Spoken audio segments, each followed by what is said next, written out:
Alright, buckle up, because today we're going deep. We're talking about a topic that's been whispered about for centuries, a subject that merges ancient texts, theological debate, and a healthy dose of the unexplained, the Nephilim. Have you ever heard of beings so massive, so powerful, they challenge the very fabric of the world? Imagine creatures of immense size, giants walking the earth, figures that seem ripped straight from a fantasy novel, yet, they're rooted in scripture. We're diving headfirst into the controversial truth about the Nephilim, giants shrouded in mystery and debate. Get ready to question everything you thought you knew. This is going to be a journey, and we're not going to shy away from the complexities. We'll explore the biblical accounts, yes, but we'll also delve into the interpretations, the controversies, and the alternative theories that swirl around these enigmatic figures. So, what exactly are we going to cover? Let me give you a glimpse of what's in store. We're starting with the very foundation. Let's start with the basics. Who were the Nephilim? We'll explore the biblical origins, specifically Genesis 6 verse 4, and its crucial verses. We'll unpack the key phrases and discuss the different interpretations of the text. Next, we'll unravel the mystery of the sons of God. Who were they? Were they angels, fallen angels, or perhaps something else entirely? We'll examine the various theological perspectives and historical context surrounding this term. Then, we'll turn our attention to the daughters of men. Who were they, and what does their union with the sons of God signify? We'll analyze the implications of this intermarriage and its potential consequences.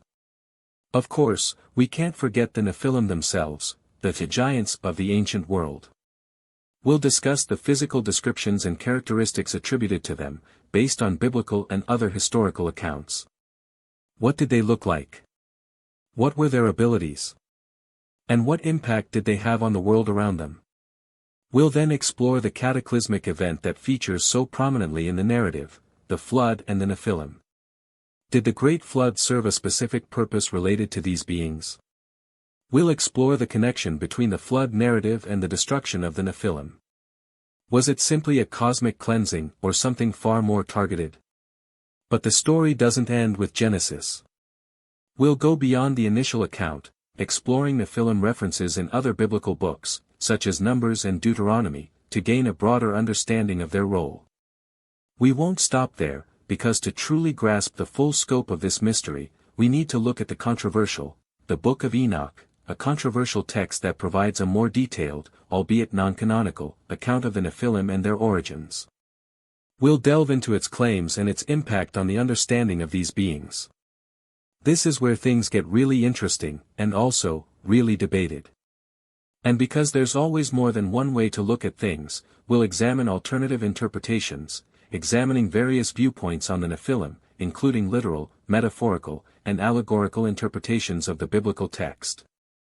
We'll also explore another key piece of the puzzle, Nephilim in mythology, exploring parallels and connections between the Nephilim and other giant figures and mythologies around the world. Are these just coincidences, or do they point to something deeper? We'll then look at the legacy of the Nephilim. How has the story of the Nephilim influenced art, literature, and popular culture throughout history? And of course, we'll address the controversy. Why is the topic of the Nephilim so debated? We'll discuss the differing viewpoints and the challenges of interpreting the biblical text. We'll also be debunking common misconceptions, addressing common misunderstandings and myths surrounding the Nephilim. There are a lot of theories out there, and we need to separate fact from fiction. Finally, we'll consider modern-day implications, considering the relevance of the Nephilim story in the present day, including discussions about conspiracies, ancient mysteries, and the potential for rediscovery. This is going to be a wild ride, and I can't wait to take it with you. So, get ready to have your assumptions challenged, your curiosity piqued, and your understanding of the ancient world forever changed. Let the journey begin. Alright, let's get to the heart of it. We've set the stage, we've hinted at the mystery, now it's time to plunge into the very source, the biblical origins. The story of the Nephilim, at its core, begins with a single, pivotal verse, Genesis 6 verse 4. This is where the story truly ignites, where the giants burst onto the scene, and where the debate begins. Genesis 6 verse 4. Let those words sink in. This isn't just a throwaway line, it's a cornerstone, a foundation upon which countless interpretations have been built, debated, and even fought over. It reads, and I'll give it to you in a few different translations to illustrate the nuances. The Nephilim were on the earth in those days, and also afterward, when the sons of God went to the daughters of humans and had children by them. They were the heroes of old, men of renown. Neve. Or, in the King James Version, there were giants in the earth in those days, and also after that, when the sons of God came in unto the daughters of men, and they bare children to them, the same became mighty men which were of old, men of renown. Now, the key phrases here are incredibly important. The Nephilim were on the earth. This immediately establishes their presence. But who, or what, were they? The word Nephilim itself is shrouded in mystery. Its etymology is debated, with some scholars suggesting it means fallen ones, while others lean towards giants or those who cause others to fall. The ambiguity is right there from the start. Then comes the phrase, when the sons of God went to the daughters of men. This is where the story truly takes a turn. Who are the sons of God? Are we talking about angels? Fallen angels? Divine beings of some kind? Or is there another, more humanistic interpretation? This is a question that has fueled theological debates for centuries. We'll delve deeper into that in a moment. And what about the daughters of men? Were they simply human women? Or does this phrase imply something more, perhaps a distinction in lineage or status? The implications of this union are profound. They gave birth to children, and the text describes these children as heroes of old, men of renown. This implies a lineage of extraordinary individuals, figures of power and influence. They were not just ordinary people. They were the stuff of legends, the forerunners of powerful and influential figures. The interpretations of this passage are diverse, and often, passionately held. The literal interpretation, which sees the Nephilim as literal giants, born of a union between divine beings and human women, is a common one. This view emphasizes the physicality of the Nephilim, their immense size and strength. It suggests a literal intervention, a mingling of the divine and the human, resulting in something extraordinary, and potentially, something dangerous. Then there's the metaphorical interpretation. This view suggests that the sons of God might represent powerful human leaders, or perhaps the descendants of Seth, who intermarried with the daughters of men, representing the descendants of Cain. This interpretation focuses on the moral implications of the story, highlighting the corruption and wickedness that spread across the earth. Another interpretation might be allegorical, which sees the story as a symbolic representation of the conflict between good and evil, or the contamination of the human race. This perspective emphasizes the symbolic meaning behind the narrative, rather than a literal historical event. The different interpretations of Genesis 6 verse 4 are crucial to understanding the entire narrative. Each viewpoint shapes how we perceive the Nephilim, their origins, their purpose, and their ultimate fate. It's the starting point, the spark that ignited the controversy. So, as we explore further, keep these interpretations in mind. They are the lenses through which we view the entire story. This single verse contains a multitude of possibilities, and as we continue, we'll explore them all, piece by piece, to uncover the truth about the Nephilim. Alright, now that we've laid the groundwork, let's dive a little deeper into the central figures of our story, the Nephilim themselves. We've already touched on Genesis 6 verse 4, but it's time to zoom in and really examine the descriptions of these enigmatic beings. What does the Bible actually tell us about them? And what can we glean from other historical and cultural sources? The biblical text, as we've seen, doesn't provide a detailed physical description. It simply states their presence. The Nephilim were on the earth in those days. This concise statement leaves much to the imagination, but it also sets the stage. The implication is clear: these were not ordinary individuals. They were something more. The word Nephilim itself, as we discussed, is a point of contention. Its meaning is debated, but the most common translations and interpretations lean towards giants or fallen ones. This immediately conjures images of immense size and physical prowess. Think of the giants in folklore, the titans of Greek mythology, figures of incredible strength and power. The Nephilim, from this perspective, were the original behemoths, the giants who walked the earth. Beyond the simple implication of size, the text hints at their influence.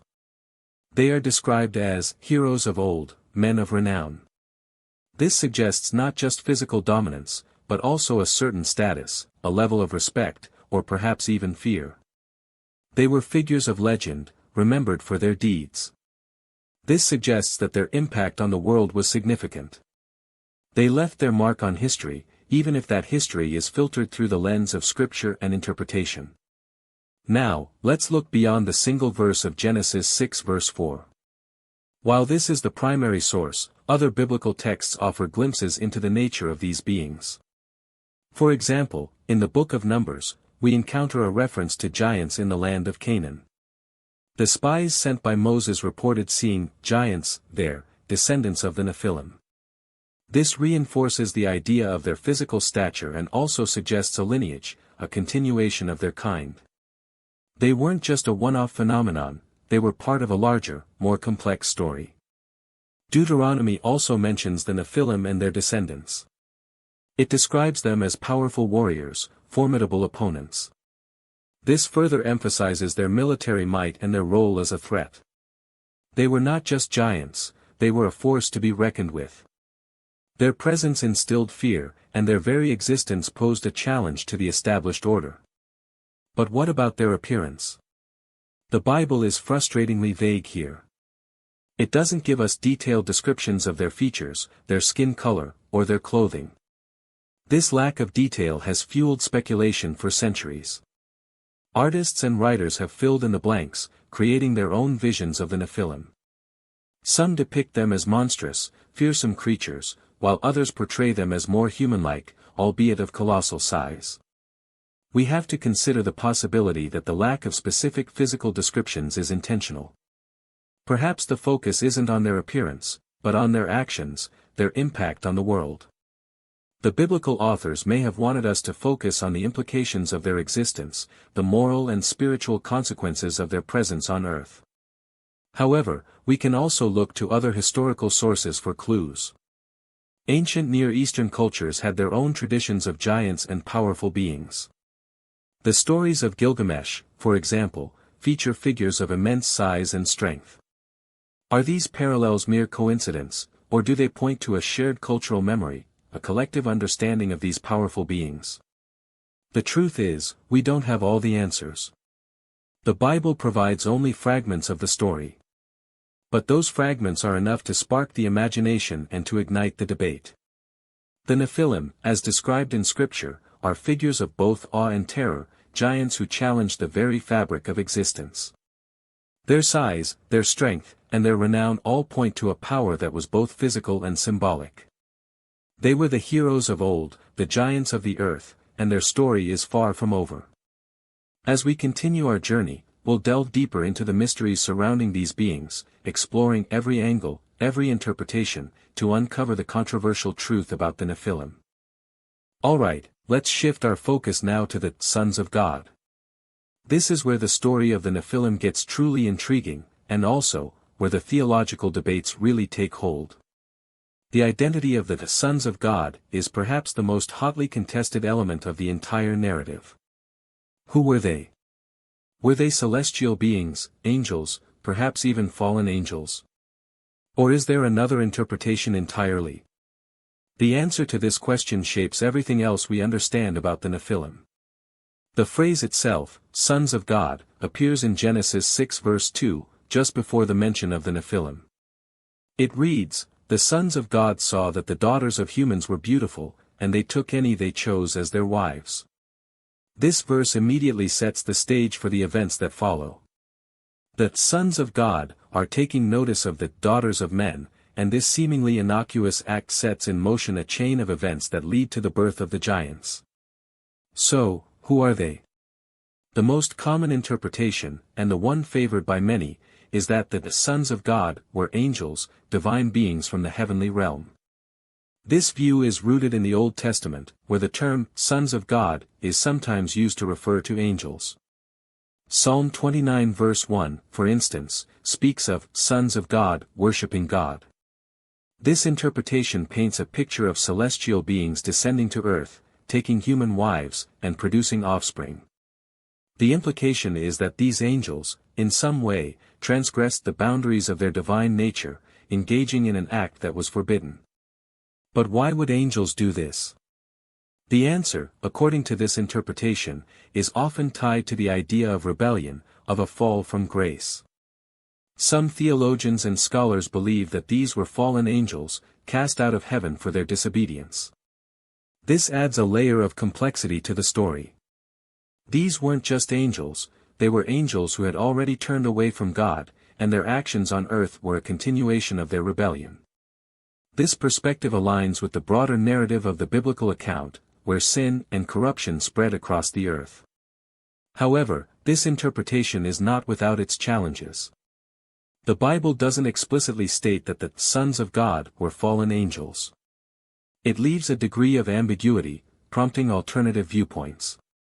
One alternative interpretation suggests that the sons of God were not angels at all, but rather, members of a righteous lineage, perhaps the descendants of Seth, the son of Adam and Eve. This view emphasizes the moral and spiritual aspects of the story. It suggests that the sons of God were a group of people who were in good standing with God, and their intermarriage with the daughters of men, who might represent a less righteous lineage, led to corruption and wickedness. This interpretation aligns with the broader theme of the story, which is often seen as a commentary on the spread of sin and the corruption of humanity. The intermarriage, in this context, symbolizes a mingling of good and evil, a blurring of the lines between the righteous and the wicked. The Nephilim, then, become a symbol of the resulting corruption, the product of this moral decline. This interpretation also emphasizes the importance of maintaining a pure lineage, a separation between the righteous and the unrighteous. Another, more speculative interpretation, suggests that the sons of God were actually powerful human rulers or leaders. This view downplays the supernatural element of the story and emphasizes the political and social implications. It suggests that these rulers, or perhaps even dynasties, were intermarrying with the common populace, thus creating a ruling class, a group of individuals with immense power and influence. The giants, in this context, could represent their immense power and influence. The historical context is crucial when considering the identity of the sons of God. In ancient cultures, the idea of divine beings interacting with humans was not uncommon. The gods of Greek mythology, for example, frequently fathered children with mortals. This shared cultural context suggests that the biblical narrative may have been influenced by these broader ideas. The story of the Nephilim, in this context, could be seen as a variation on a common theme, a tale of divine intervention and the consequences of mixing the divine and the human. The various theological perspectives offer a complex picture. The interpretation of the sons of God directly shapes the rest of the narrative. Whether they were angels, fallen angels, a righteous lineage, or powerful rulers, the implications are profound. Their actions led to the birth of the Nephilim, the giants who roamed the earth. Understanding their identity is the key to unlocking the mysteries of this ancient and controversial story. Now, let's turn our attention to the other side of this divine equation, the daughters of men. We've explored the sons of God, the potential celestial beings, the angels, perhaps even the fallen ones. But what about the women they chose? Who were these daughters, and what does their union with the sons of God truly signify? The answer to this question is vital to understanding the entire narrative, and the implications are far-reaching. The biblical text, particularly Genesis 6 verse 2, states that the sons of God saw that the daughters of men were beautiful, and they took any they chose as their wives. This seemingly simple statement sets the stage for the intermarriage, the union that would lead to the birth of the Nephilim. But who were these women? Were they simply ordinary humans? Or did their identity, their lineage, hold a deeper significance? The most straightforward interpretation is that the daughters of men were, indeed, human women. This view emphasizes the physical attraction, the desire of the sons of God for the beauty of the daughters. This interpretation suggests a mingling of the divine and the human, a crossing of boundaries that had profound consequences. It highlights the temptation and the allure, the idea that even divine beings could be drawn to the beauty and sensuality of humanity. However, this interpretation raises some crucial questions. Why were these women singled out? What qualities made them desirable to the sons of God? Was it simply their physical appearance, or something more profound? This is where the debate intensifies, and alternative interpretations emerge. One alternative view suggests that the daughters of men represented a specific lineage or group of people. This interpretation proposes that they were the descendants of Cain, the son of Adam and Eve who murdered his brother Abel. This view emphasizes the moral distinction between the sons of God, who might represent a righteous lineage, and the daughters of men, who might represent a more wicked or corrupt one. The intermarriage, in this context, becomes a symbol of the mixing of good and evil, a blending of the righteous and the unrighteous. This is a very interesting take, as it suggests that the Nephilim are a product of a corrupted lineage, children born into a world of sin. Another intriguing interpretation suggests that the daughters of men were simply women of a particular social standing or status. This view focuses on the power dynamics of the story. It suggests that the sons of God were powerful rulers or leaders, and their intermarriage with the daughters of men was a way of consolidating their power, creating alliances, and expanding their influence. The giants, in this context, could represent the immense power and influence of these rulers and their offspring. This view places the story within a historical context, emphasizing the political and social implications of the events. Regardless of their exact identity, the union between the sons of God and the daughters of men had significant consequences. The text explicitly states that they had children, and these children were the Nephilim, the heroes of old, men of renown. This suggests that the intermarriage was not a casual affair, but rather, a deliberate act with a specific outcome. The birth of the Nephilim was the direct result of this union, a blending of the divine and the human, a mixing of the celestial and the terrestrial. The implications of this intermarriage extend far beyond the birth of the Nephilim. The narrative suggests that this union led to widespread corruption and wickedness on earth. The text states that, "The Lord saw that the wickedness of man was great in the earth, and that every intent of the thoughts of his heart was only evil continually." This is a direct consequence of the events described in Genesis 6, and the intermarriage is a key element in the story. The union between the sons of God and the daughters of men is seen as a catalyst for the moral decline of humanity. The story of the daughters of men is a complex and multifaceted one. Their identity, their motivations, and their role in the narrative are all subjects of ongoing debate. But one thing is clear: their union with the sons of God was a pivotal moment in the biblical account. It led to the birth of the Nephilim, the giants who roamed the earth, and it contributed to the widespread corruption and wickedness that ultimately led to the Great Flood. Understanding the implications of this intermarriage is crucial to understanding the entire story of the Nephilim and their place in the ancient world. Alright, let's zoom in now on the Nephilim themselves, the giants of the ancient world. We've talked about their origins, the sons of God, the daughters of men, the context, but what about the giants themselves? What did they look like? What were they capable of? And what kind of impact did they have on the world around them? This is where the story really takes on a tangible form, where the fantastical elements of the narrative begin to materialize. As we've mentioned before, the Bible, surprisingly, is somewhat vague when it comes to providing a detailed physical description of the Nephilim. We're not given precise measurements, skin tones, or specific facial features. This lack of detail has, of course, fueled speculation and artistic interpretation for centuries.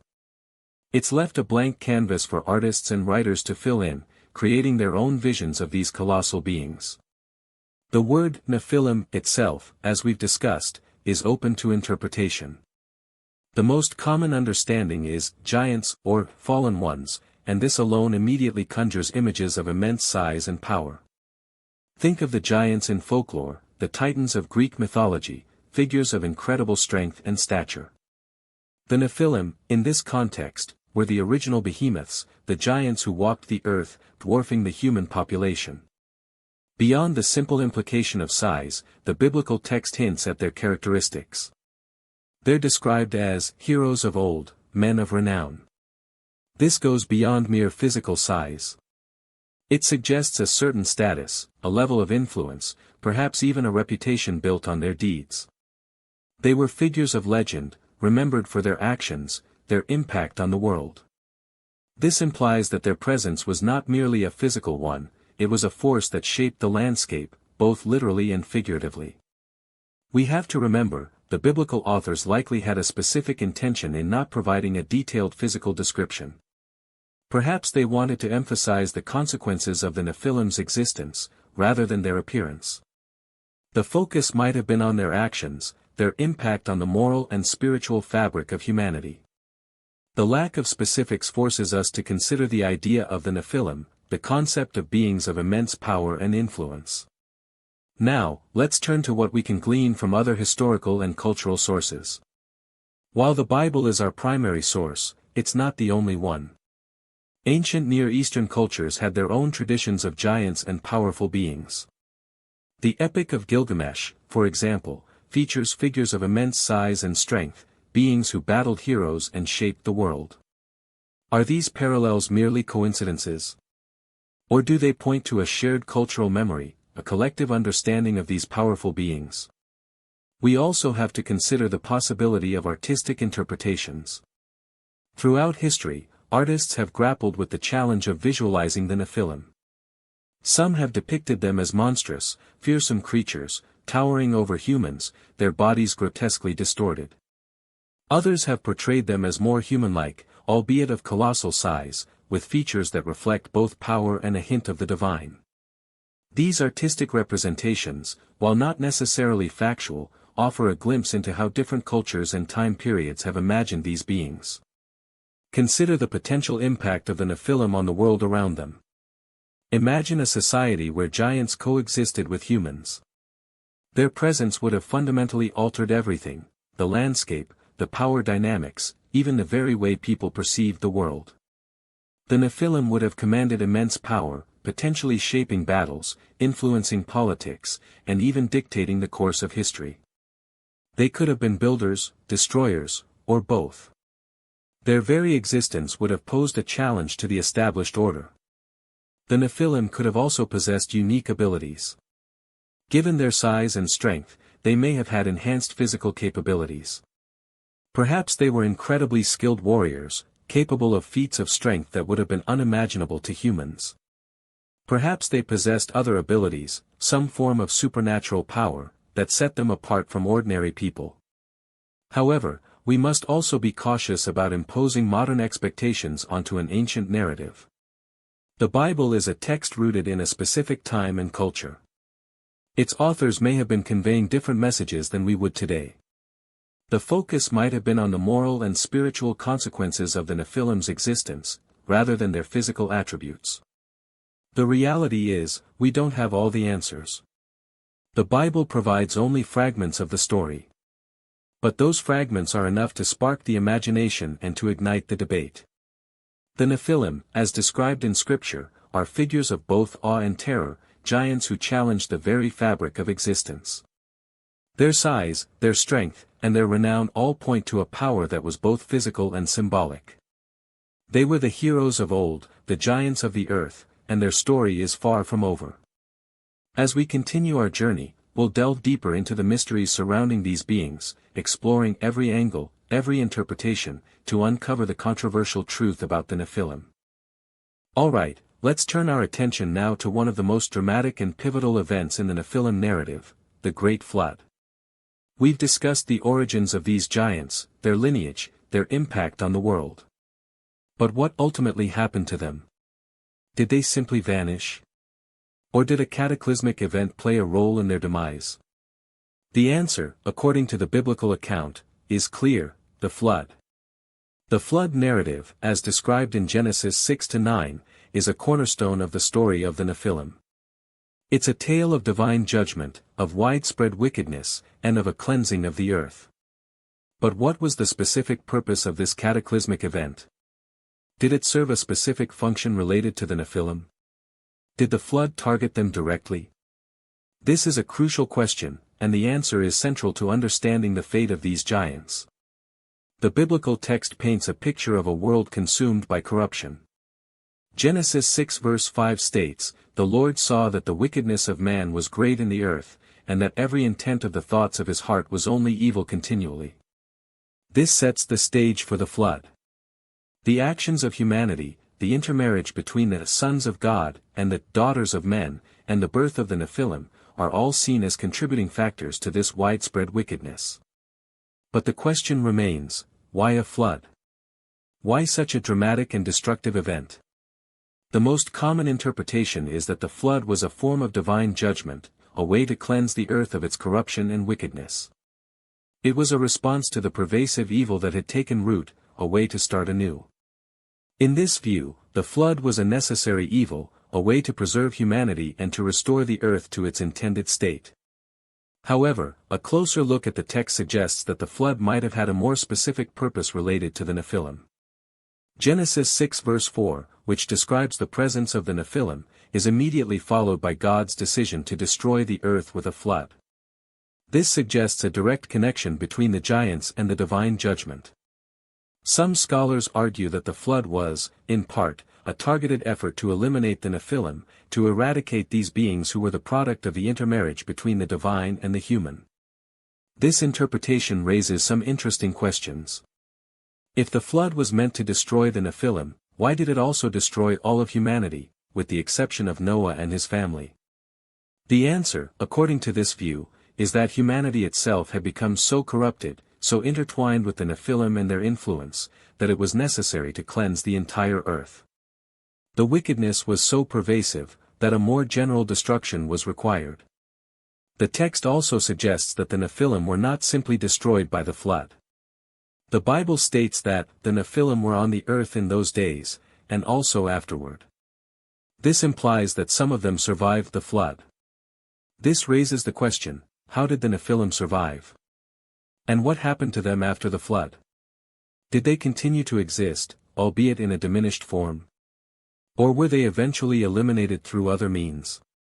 The Book of Numbers offers a glimpse of the Nephilim after the flood. It mentions the descendants of the Nephilim in the land of Canaan. This suggests that some of these giants survived the cataclysm and continued to exist, passing on their lineage. This raises the possibility that the flood did not completely eliminate the Nephilim, but rather, it served to weaken them, to diminish their numbers and their influence. Another interpretation suggests that the flood served a symbolic purpose.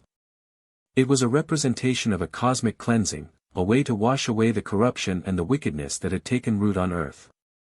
The Nephilim, in this view, were a symbol of this corruption, and their destruction was a necessary step in the process of restoration. The connection between the flood and the Nephilim is complex and multifaceted.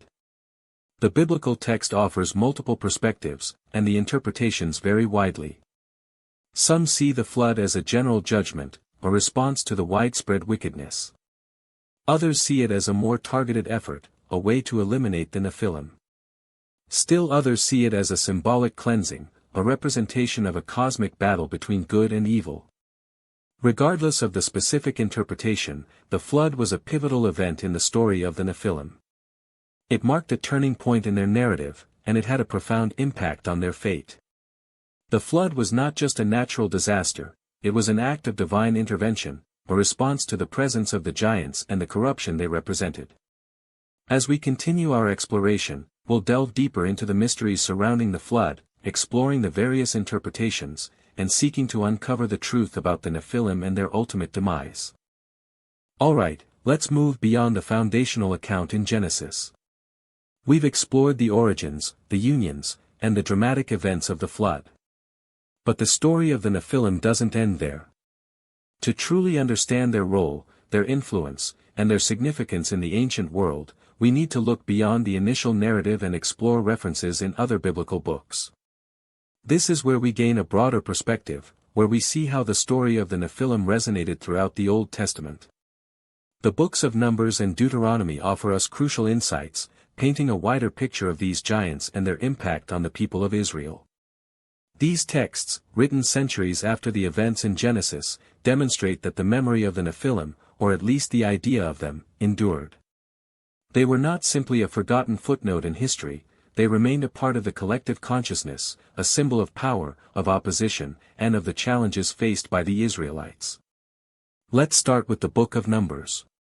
This book, which details the Israelites' journey through the wilderness after the Exodus, provides a critical glimpse into the Nephilim's legacy. In Numbers 13, we find the story of the spies sent by Moses to scout the land of Canaan. These spies were tasked with assessing the territory, the people, and the resources before the Israelites attempted to conquer it. And what did they find? They reported back that the land was indeed flowing with milk and honey, but they also encountered a formidable obstacle, giants. The spies described seeing giants, the sons of Anak, who come from the Nephilim. This is a direct reference to the Nephilim, connecting them to a specific group of giants inhabiting the land of Canaan. This reveals that the memory of the Nephilim persisted, that their descendants, or at least those associated with them, were still present. The spies' report instilled fear in the Israelites. These giants represented a powerful threat, a challenge to their conquest. They were seen as a significant obstacle, a reason to doubt their ability to claim the promised land. The spies' account highlights the fear and intimidation that the giants inspired. Their size, their strength, and their reputation were enough to shake the resolve of the Israelites. The presence of the Nephilim's descendants in Canaan underscored the challenges that lay ahead, the battles that would need to be fought. This also raises questions about the fate of the Nephilim. Were they all destroyed in a flood, or did some survive and continue their lineage? And if they survived, what became of them? These questions are not explicitly answered in the text, but the reference to the sons of Anak implies a continuation of the giants' presence in the world. Moving on to Deuteronomy, we find another important perspective on the Nephilim. Deuteronomy, which means second law, is essentially a retelling of the covenant between God and the Israelites. It offers a recap of the laws and commandments, and it also includes historical accounts, including references to the giants. Deuteronomy 1 verse 28 recounts the spies' report, mirroring the account in Numbers. The spies described the people of Canaan as a people greater and taller than we, the cities are large and fortified to the heavens. And besides, we saw the descendants of the Anakim there. This reinforces the image of the giants as a formidable enemy, a people of immense size and strength. Deuteronomy emphasizes the challenges faced by the Israelites, the difficulties they would encounter in conquering the land. The presence of the giants served as a warning, a reminder of the obstacles that stood in their way. It also served as a test of faith, a challenge to their trust in God's promise. The passage in Deuteronomy stresses the importance of courage and faith. The Israelites were reminded that they were not alone, that God would be with them, even in the face of these daunting giants. They were encouraged to trust in God's power and to believe in their ability to overcome these obstacles. Deuteronomy also underscores the moral and spiritual significance of the story. The presence of the giants and their descendants was seen as a sign of the wickedness of the Canaanites.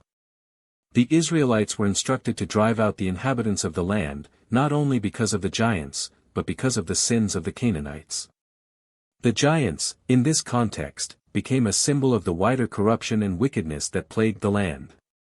Their presence served as a reminder of the importance of righteousness, of living in accordance with God's law. The references to the Nephilim in Numbers and Deuteronomy provide crucial context.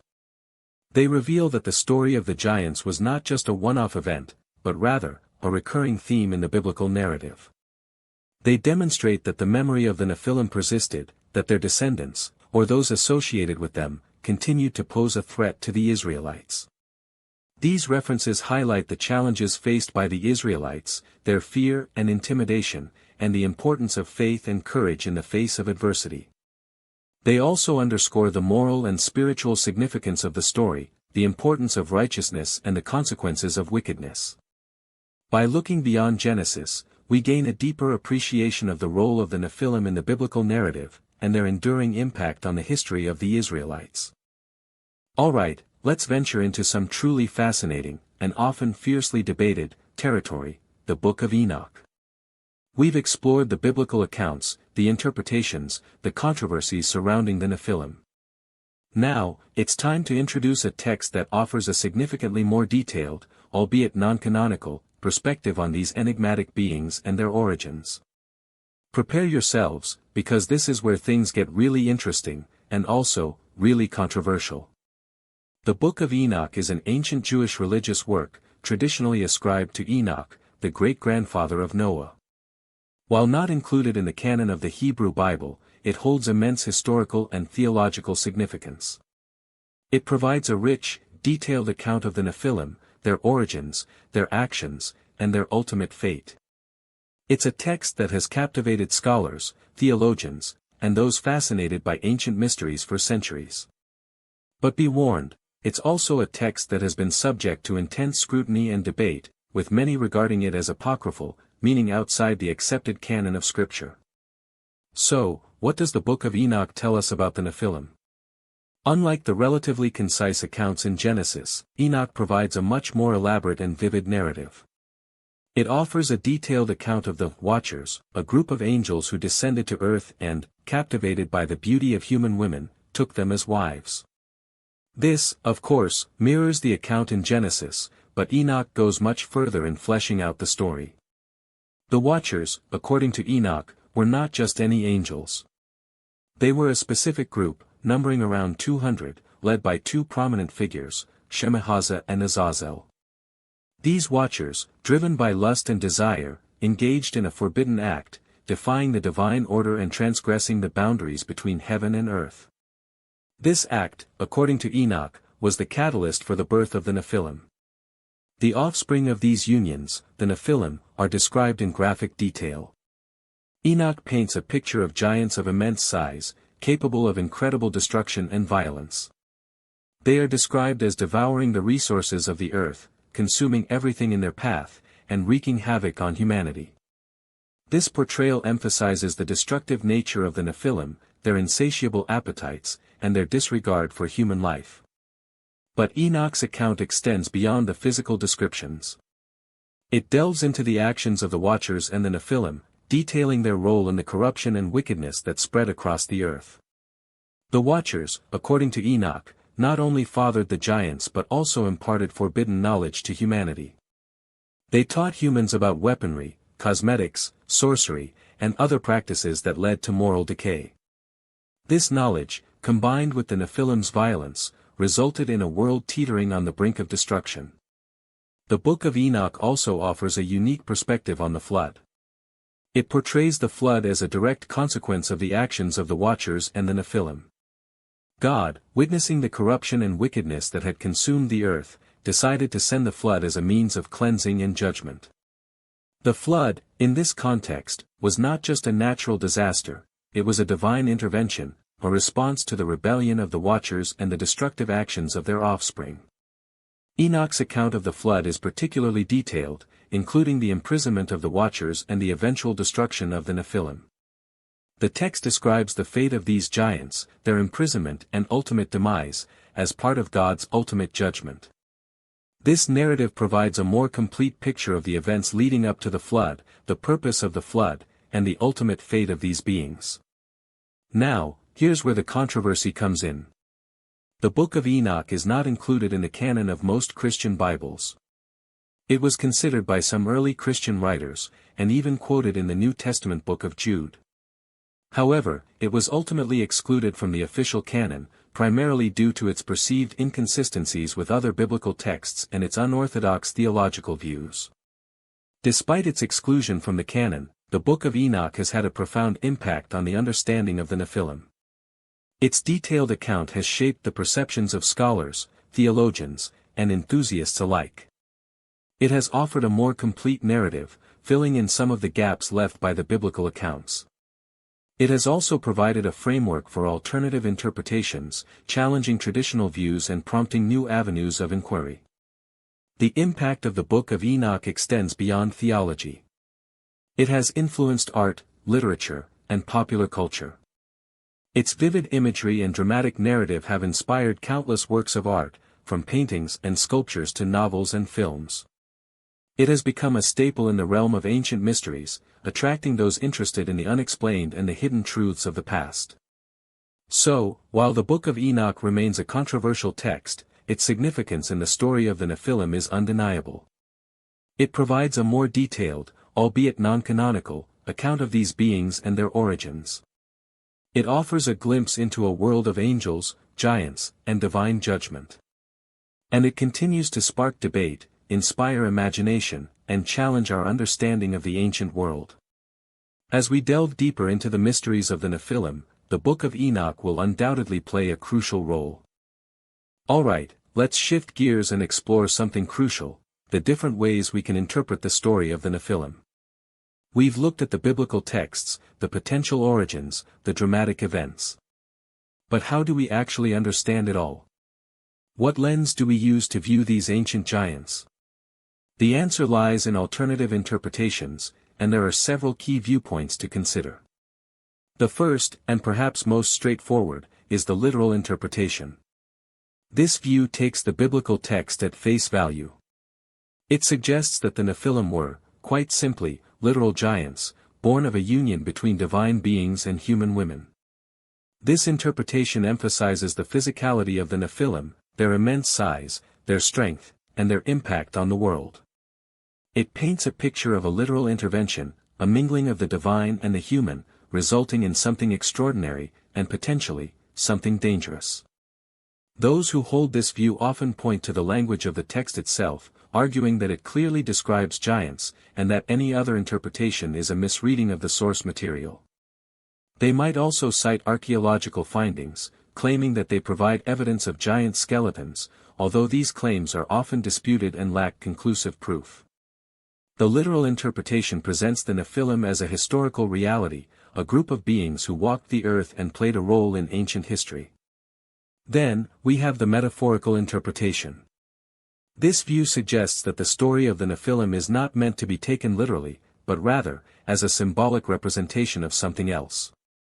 The sons of God, in this interpretation, might represent powerful human leaders, or perhaps the descendants of a particular righteous lineage, who intermarried with the daughters of men, representing a less righteous group.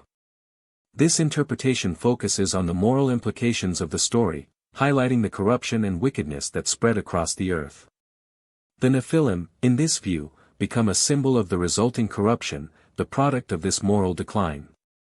The giants are not necessarily literal beings, but rather, a representation of the consequences of sin, the downfall of humanity. This perspective encourages us to look beyond the literal details and consider the broader themes of the narrative, such as the dangers of intermingling, the importance of righteousness, and the consequences of moral decay. Next, we have the allegorical interpretation. This view sees the story of the Nephilim as a symbolic representation of the conflict between good and evil, or the contamination of the human race. The characters in the story, the sons of God, the daughters of men, and the Nephilim themselves, become symbols of larger concepts. The union between the divine and the human might represent the struggle between the spiritual and the physical, or the blending of opposing forces. The Nephilim, in this context, become a symbol of the result of this conflict, the embodiment of the forces of chaos and destruction. This perspective encourages us to look beyond the historical details and delve into the deeper meaning of the story, exploring the universal themes of good versus evil, creation versus destruction, and the human condition. This approach often focuses on the spiritual and philosophical implications of the narrative. Another interpretation, often linked to the metaphorical view, suggests that sons of God were actually fallen angels, and the story of the Nephilim is a cautionary tale about the dangers of succumbing to temptation and the consequences of defying God's will. This interpretation highlights the moral lessons embedded in the narrative, emphasizing the importance of obedience and the dangers of pride and rebellion. The Nephilim, in this context, become a symbol of the consequences of sin, the destruction that results from disobedience. It's important to remember that these interpretations are not mutually exclusive. They can often overlap and inform each other. Many scholars and theologians might combine elements from different perspectives to create a more nuanced understanding of the story. The choice of interpretation has a profound impact on how we understand the Nephilim, their origins, their purpose, and their ultimate fate. It shapes our understanding of the entire narrative, influencing our perception of the characters, the events, and the overarching message. The literal interpretation might lead us to search for physical evidence, while the metaphorical and allegorical interpretations encourage us to delve into the deeper meaning of the story. By exploring these alternative interpretations, we can gain a more comprehensive understanding of the complexities of the Nephilim narrative, and appreciate the different ways in which it has been interpreted throughout history. It's a reminder that ancient texts are rarely straightforward, and that the meaning of a story can depend as much on the reader as it does on the writer. Alright, let's broaden our horizons and journey beyond the pages of the Bible. We've explored the biblical accounts of the Nephilim, their origins, their impact. Now, it's time to ask a fascinating question: are there echoes of this story in other cultures? Are there parallels, connections, perhaps even shared origins between the Nephilim and other giant figures and mythologies around the world? This is where things get truly intriguing, as we uncover a web of similarities that span continents and centuries. Across the globe, various cultures have their own tales of giants, beings of immense size and power who walked the earth. These figures often share striking similarities with the Nephilim, hinting at a shared cultural memory or perhaps even a common source. Let's dive into some of these fascinating parallels.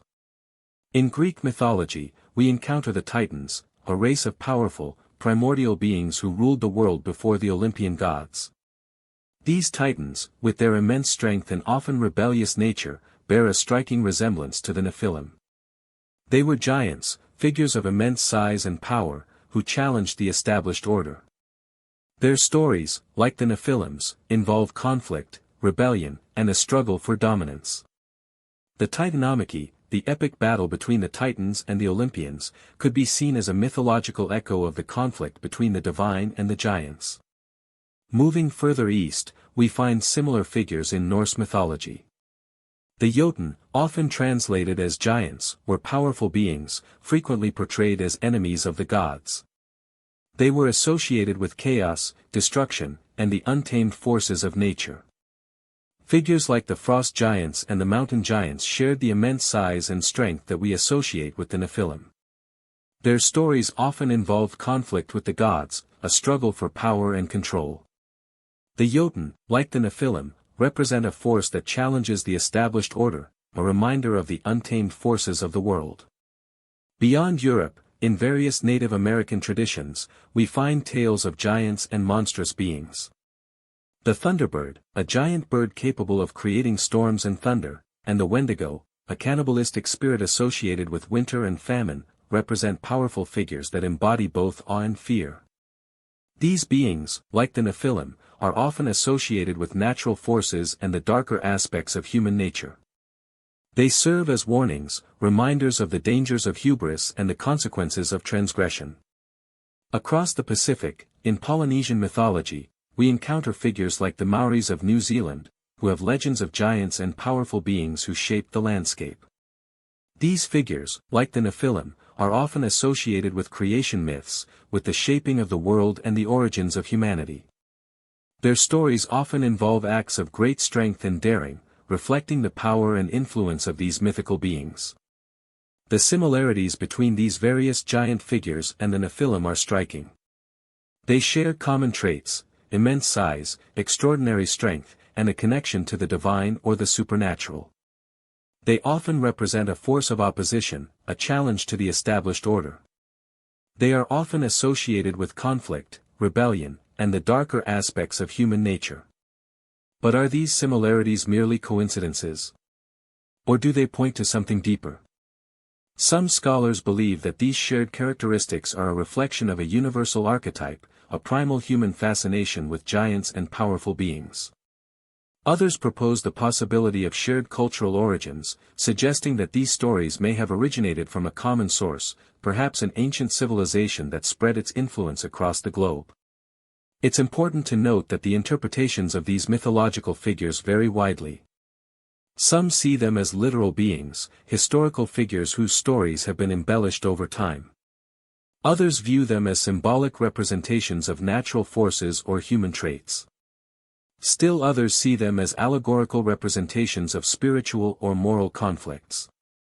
Regardless of the specific interpretation, the parallels between the Nephilim and these other giant figures are undeniable.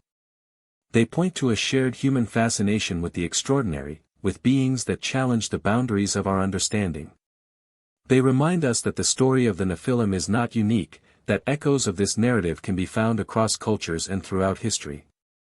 Exploring these connections can shed light on the origins and meanings of the Nephilim story, and offers a deeper understanding of the human experience.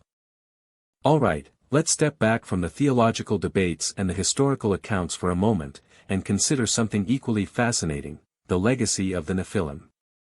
How has this ancient story, this tale of giants and divine intervention, influenced art, literature, and popular culture throughout history? The answer, as you might expect, is profoundly.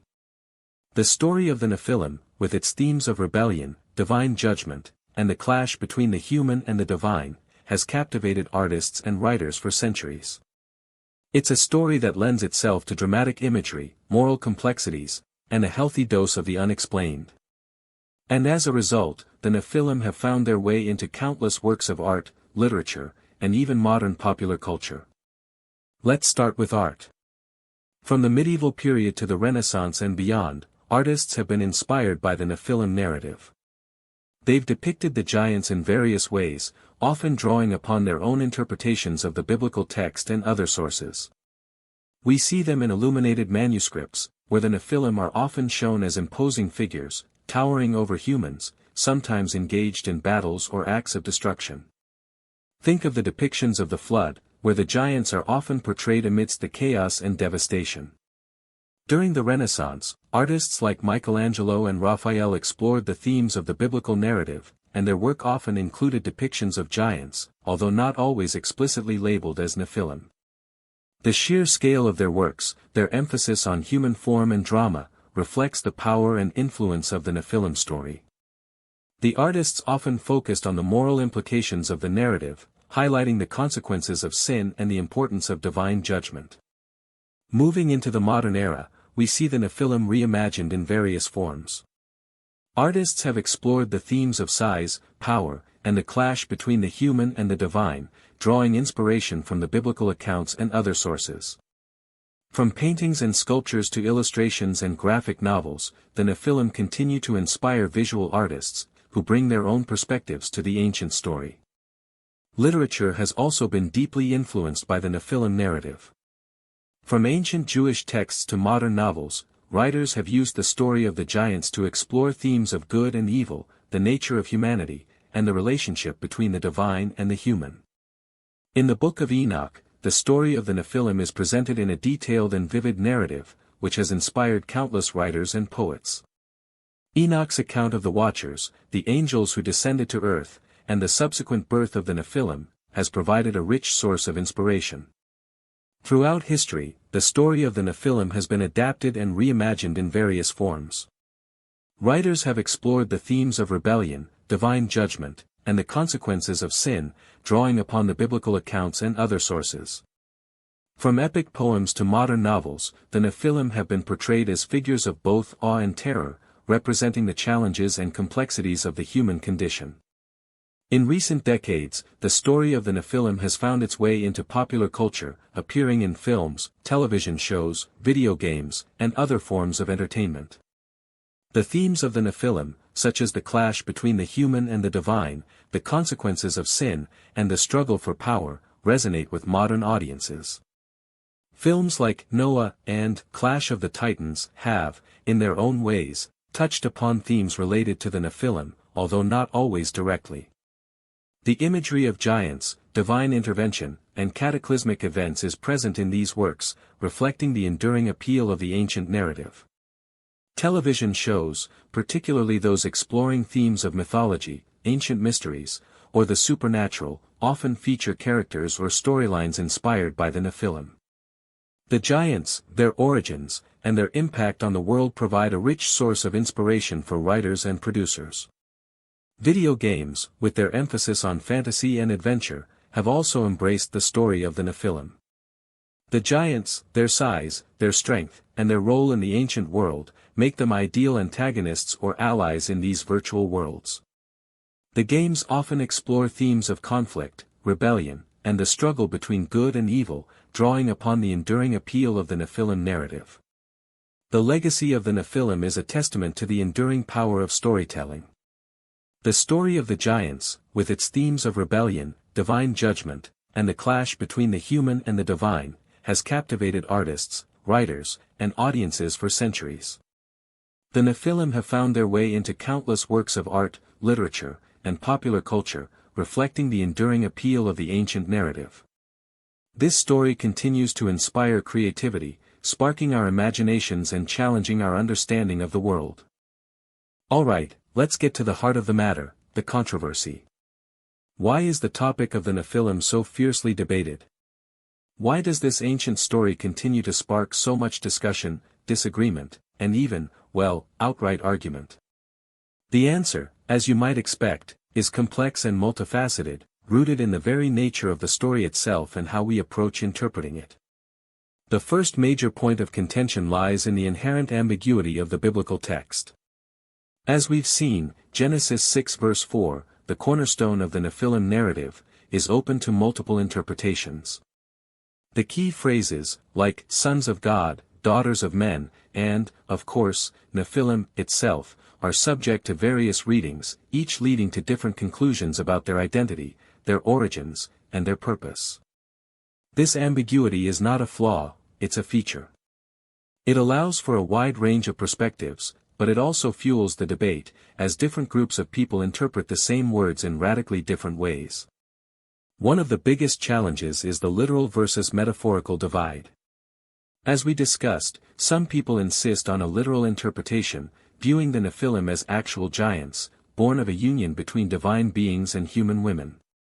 This view often clashes with scientific understandings of biology and human history. It can also raise theological questions about the nature of God and the role of angels. Others see the story as metaphorical, a symbolic representation of something else entirely, such as the spread of sin or the conflict between good and evil. This view often relies on a deeper understanding of the cultural context of the time, but it can also be criticized for downplaying the literal meaning of the text. Another major source of controversy is the role of faith versus reason. For those who approach the Bible with faith, the text is often seen as divinely inspired and therefore, inherently true. Any interpretation that contradicts the literal reading of the text may be viewed with suspicion. For those who prioritize reason and empirical evidence, the story of the Nephilim may be seen as a myth or a legend, a product of a specific cultural context that may not align with scientific or historical facts. This fundamental difference in approach can make it difficult to find common ground, as people on either side of the divide may be unwilling to compromise their core beliefs. The lack of definitive evidence is also a major factor. The Bible, while offering a narrative, does not provide concrete physical evidence to support the existence of the Nephilim. There are no giant skeletons or artifacts that definitively prove their existence. This absence of hard evidence fuels skepticism and allows for a wide range of theories and interpretations. Those who believe in the Nephilim often cite anecdotal evidence, such as alleged sightings of giant skeletons or references in other historical texts. However, these claims are often disputed and lack conclusive proof, leaving the debate unresolved. The Book of Enoch, as we discussed, further complicates the matter. This non-canonical text provides a much more detailed account of the Nephilim, but its exclusion from the biblical canon means that its authority is disputed by many. Some see it as a valuable source of information, offering a more complete picture of the story. Others dismiss it as apocryphal, arguing that it's unreliable and inconsistent with the accepted biblical texts. The Book of Enoch, therefore, becomes another point of contention, adding fuel to the fire of the debate. Furthermore, the political and social implications of the story can also contribute to the controversy. The story of the Nephilim can be interpreted in various ways, and those interpretations can be used to support different worldviews and political agendas. For example, some might use the story to promote a literal interpretation of the Bible, while others might use it to challenge traditional religious beliefs. The debate over the Nephilim can become a proxy for larger cultural and political conflicts. The very nature of the topic itself contributes to the controversy. The Nephilim are a fascinating subject, with elements of mystery, the supernatural, and ancient history. This combination is inherently appealing to those interested in the unexplained and the hidden truths of the past. The story of the Nephilim, with its giants, angels, and divine judgment, touches on fundamental questions about human origins, the nature of evil, and the relationship between the divine and the human. This makes it a topic that attracts both believers and skeptics, each with their own motivations and interpretations. In conclusion, the controversy surrounding the Nephilim is a result of a complex interplay of factors. The ambiguity of the biblical text, the literal versus metaphorical interpretations, the role of faith versus reason, the lack of definitive evidence, the controversial nature of the Book of Enoch, and the political and social implications of the story all contribute to the ongoing debate. The Nephilim narrative is a puzzle, and the pieces fit together in different ways depending on the perspective of the person trying to solve it. Alright, let's clear the air and bust some myths. We've explored the depths of the Nephilim story, but along the way, a lot of misinformation and speculation has taken root. It's time to debunk some common misconceptions, to separate fact from fiction, and to get a clearer picture of what we actually know, and what we don't. One of the most pervasive misconceptions revolves around the physical appearance of the Nephilim. Because the Bible provides only a few hints, the gaps have been filled with wild speculation. Many believe the Nephilim were monstrous beings, with distorted features, multiple heads, or other grotesque characteristics. The truth is, the biblical text doesn't offer any definitive physical descriptions. The focus is on their size and their renown, not their specific appearance. These monstrous depictions are largely the product of artistic interpretations and, frankly, a desire to sensationalize the story. It's important to remember that the lack of detail in the biblical accounts leaves room for interpretation, and we should be cautious about accepting any particular visual representation as definitive. Another common misconception is that the Nephilim were pure evil.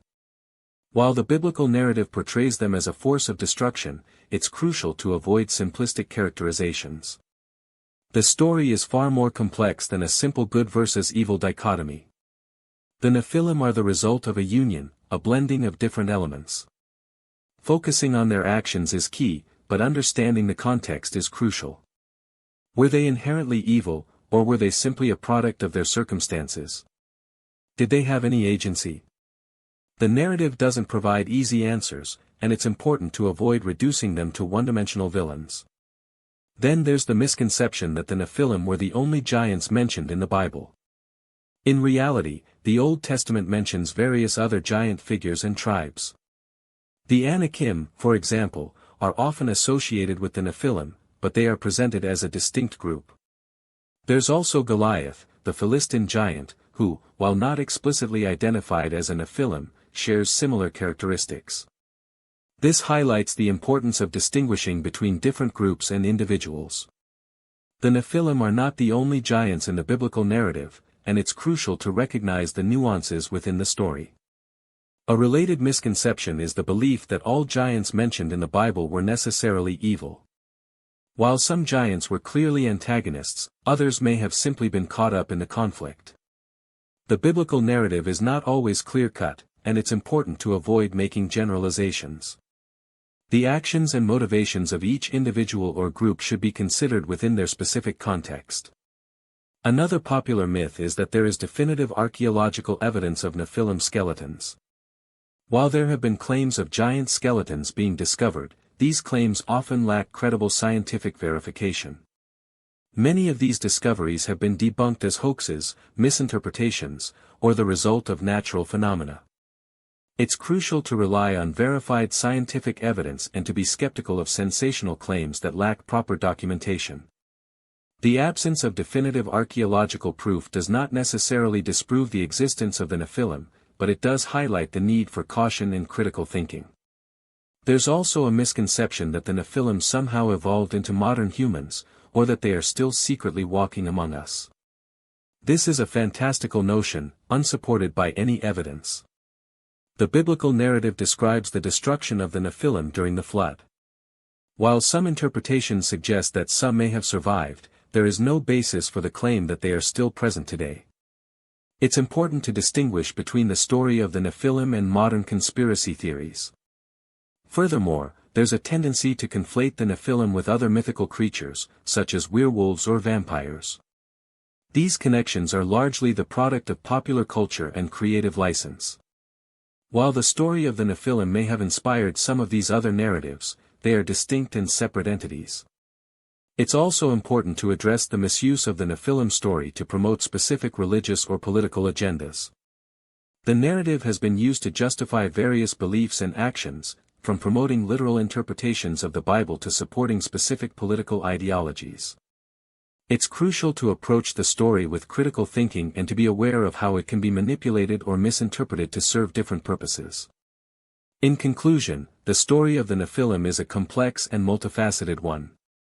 To understand it accurately, we must be wary of common misconceptions and myths. By focusing on the biblical text, considering different interpretations, and relying on verifiable evidence, we can gain a clearer picture of these enigmatic beings. It's essential to approach the story with critical thinking and to separate fact from fiction. The truth about the Nephilim may remain elusive, but by debunking these misconceptions, we can at least avoid the pitfalls of misinformation and begin to explore the story with more clarity. So, what's the truth about the Nephilim?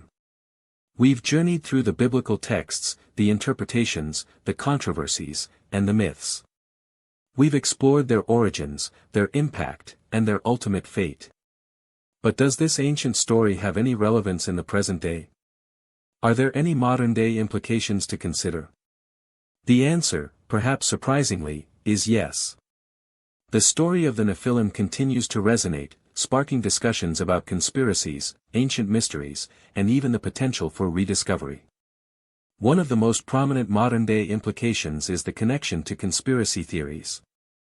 The Nephilim, with their mysterious origins and their association with giants and supernatural powers, have become a favorite topic in various conspiracy circles. The story is often linked to claims of hidden agendas, secret societies, and attempts to control humanity. The giants, in this context, become symbols of a hidden elite, a group of powerful individuals who are manipulating the world from behind the scenes. Some theories suggest that these individuals may even be the descendants of the Nephilim, carrying on their legacy of power and influence.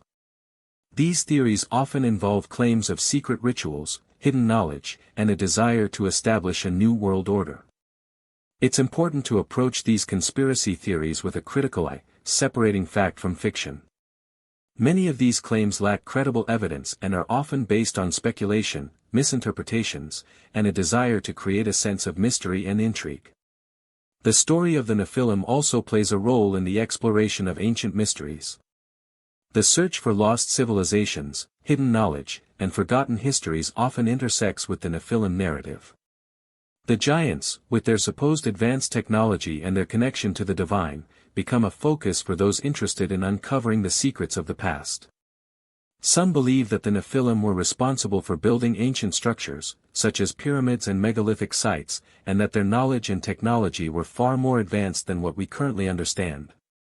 The search for evidence of their existence, whether it be in the form of giant skeletons, lost artifacts, or cryptic symbols, continues to drive the exploration of ancient mysteries.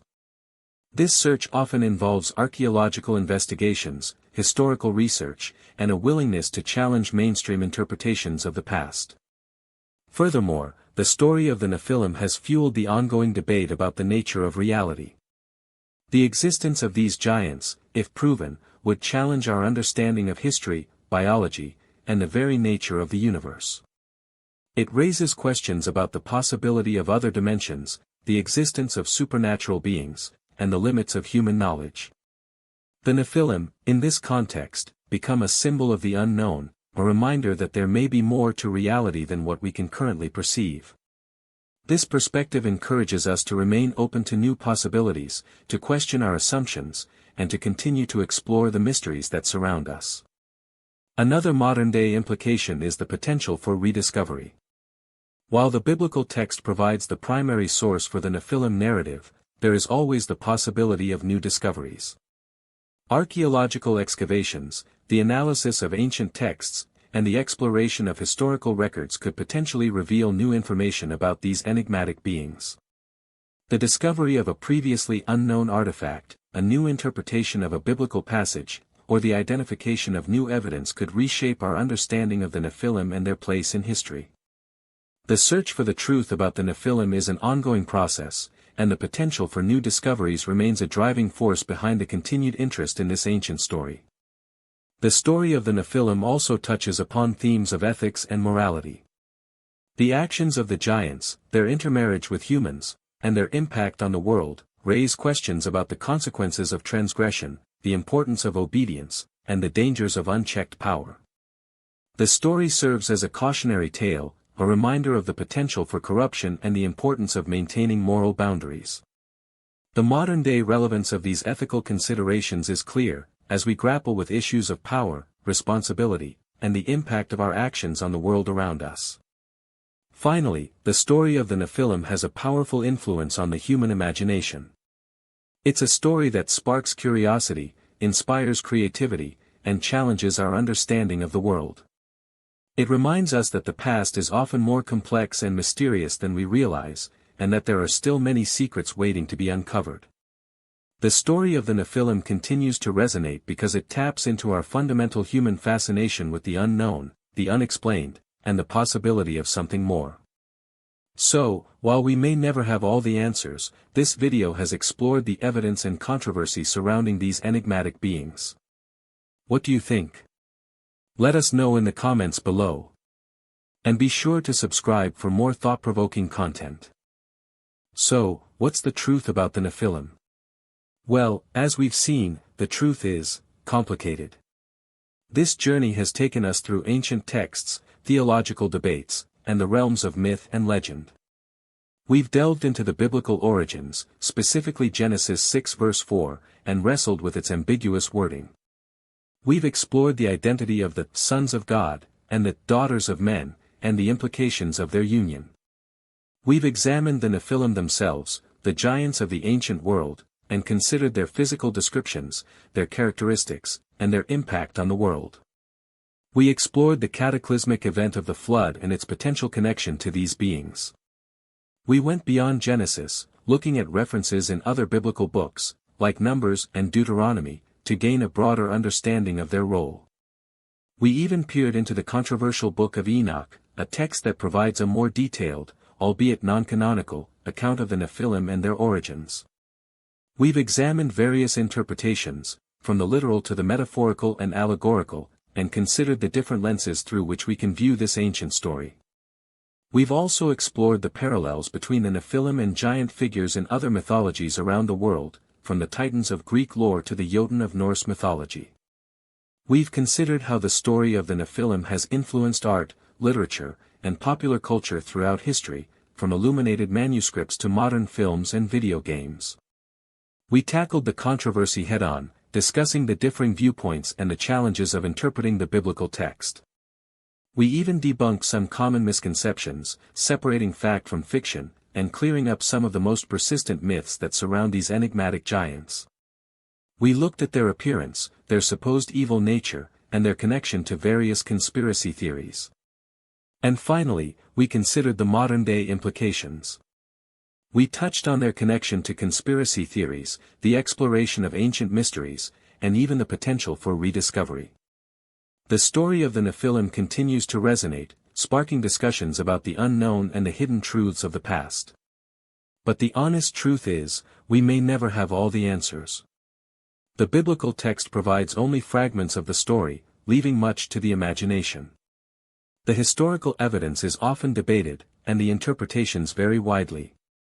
There are many unanswered questions, and the mystery of the Nephilim may never be fully solved.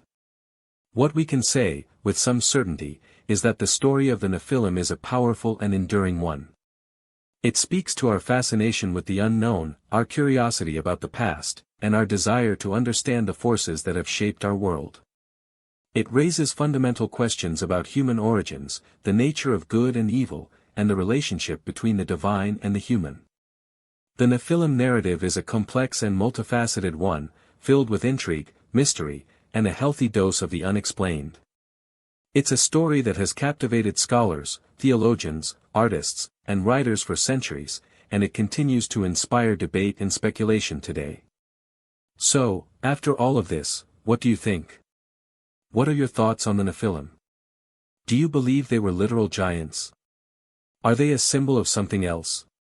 Do you believe they are still relevant today? We want to hear from you. Share your thoughts, your theories, and your interpretations in the comments section below. We encourage you to engage in a respectful and open discussion, sharing your perspectives and learning from others. We're all on this journey together, and your insights are valuable. And, of course, if you enjoyed this video and want to explore more thought-provoking content, be sure to subscribe to the channel. We'll be delving into other fascinating topics in the future, exploring ancient mysteries, historical enigmas, and the unexplained. Hit that subscribe button, ring the notification bell, and join us for more explorations into the hidden corners of history, theology, and the human experience. Thanks for watching, and we'll see you in the next video.